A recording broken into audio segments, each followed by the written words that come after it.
Based upon my own studies of the subject, the followers of Muhammad have turned him into a sinless human being, in similitude to Jesus. How accurate is their assertion?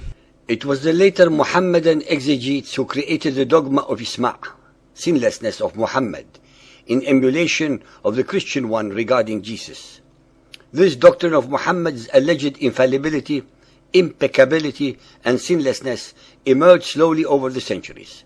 This doctrine, a total and undeniable perversion of reality and fact, is based only on dogma, and not on any truthful record, since the Quran and Ahadith themselves repeatedly and unequivocally state and show that Muhammad was only a man, a mortal, who suffered their strengths and weaknesses of fallibility and sinfulness.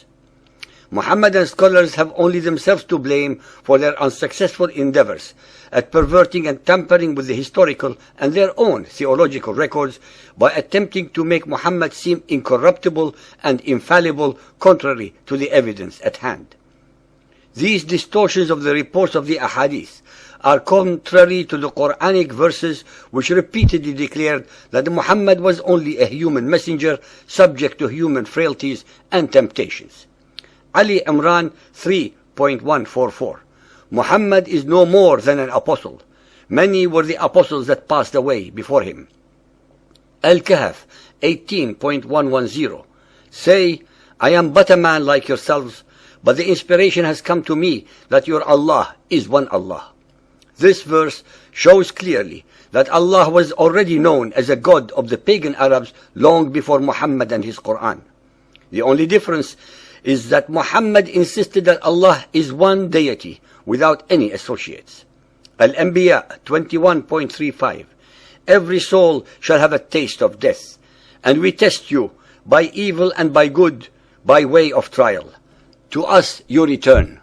Al-Ghafir 40.55. Patiently then persevere, for the promise of Allah is true, and ask forgiveness for thy fault, and celebrate the praises of thy Lord in the evening and in the morning. Al-Ahqaf 46.9. Say, I am no bringer of newfangled doctrine among the apostles, nor do I know what will be done with me or with you. I follow but that which is revealed to me by inspiration. I am but a warner, open and clear. Al-Fath 48.1. Verily, we have granted thee a manifest victory, that Allah may forgive thee thy faults of the past and those to follow. Some of the commentators take this to mean sins committed by Muhammad before his call and after it. Others refer to the word to the liaison with the Coptic handmaiden Mary and to his marriage with Zainab, the wife of his adopted son Zayd. None of the commentators that have been researched, including Al-Bayzawi, Al-Jalalain, Al-Kamalan, and Hussein, give the last interpretation. They all say it refers to his sins before and after his call to the apostleship. The hadiths are replete with sayings and stories that show Muhammad being as sinful as any other human being with similar weaknesses and strengths. Sahih al-Bukhari Hadith 1.46, narrated by Ubadah bin Samit. The Prophet said, I came out to inform you about the date of the night of Al-Qadr. But so and so quarreled. Its knowledge was taken away. I forgot it. And maybe it was better for you. Now look for it in the 7th, the 9th, and the 5th of the last 10 nights of the month of Ramadan. Muhammad, allegedly the greatest of the prophets, forgot the date of the most momentous instance of his life, the night when the first verse of the Quran was allegedly revealed to him by the angel Gabriel. Sahih Bukhari Hadith 1.394, narrated by Abdullah. The Prophet turned his face to us and said, if there had been anything changed in the prayer, surely I would have informed you. But I am a human being like you, and liable to forget like you. So if I forget, remind me. Sahih Bukhari Hadith 8.388, narrated by Aisha. The prophets used to say, O Allah, I seek refuge with you from the affliction of the fire, the punishment of the fire, the affliction of the grave, the punishment of the grave, and the evil of the affliction of poverty, and cleanse my heart from all sins. Sahih Muslim Hadith 328, narrated by Abu Hurairah. The Messenger of Allah said, I found myself in Hijr and the Quraysh were asking me about my night journey.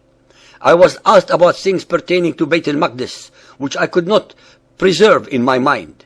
I was very much vexed, so vexed as I had never been before. Then Allah raised it, Bayt al-Maqdis, before my eyes. I looked towards it, and I gave them the information about whatever they questioned me. Yet again, Muhammad, the alleged greatest of all the previous prophets, who had only hours earlier just returned from his night mythical journey, already forgot what the Temple of Solomon looked like, although he had just declared that he had led all the other prophets in prayers there a few hours earlier. Moreover, the listener should be made aware that in the days of Muhammad there was no Temple of Solomon in existence, since it had already been destroyed by the Romans 550 years earlier. Muhammad was blatantly deceiving and lying to his followers. Sunan Abu Dawood Hadith 5036, narrated by Abu al-Azhar al-Anamari. When the Apostle of Allah went to his bed at night, he would say, "O Allah, forgive me my sin. Drive away my devil. Free me from my responsibility and place me in the highest assembly." Sunan Abu Dawood Hadith 5043, narrated by Aisha al-Mu'mineen. When the Apostle of Allah awoke at night, he said, "There is no God but thou.